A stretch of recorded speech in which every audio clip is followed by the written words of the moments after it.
Questa piattaforma enorme, misura 90 metri per 27, ospiterà domani sera i Pink Floyd.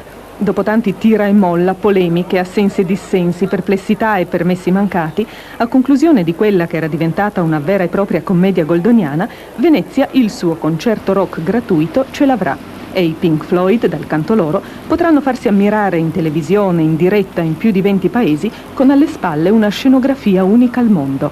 È un affare per tutti. David Gilmour, chitarrista e leader del popolarissimo complesso inglese, pensa che in effetti a guadagnarci di più sia Venezia. I Pink Floyd per cantare qui, dice, spendono un sacco di soldi, mentre Venezia non sborsa una lira. E d'altronde, perché mai dovrebbe? La città, e lo pensano non solo i veneziani, è impagabile. Hanno provato a chiedere ai Pink Floyd a Hollywood quanto gli sarebbe costato farsi costruire una scenografia così apposta per il loro spettacolo? Il risultato del matrimonio tra le acque e le pietre di Venezia e il rock e gli effetti speciali dei Pink Floyd sarà comunque sotto gli occhi degli spettatori italiani domani sera alle 21:45 sulla Rete 1 Rai.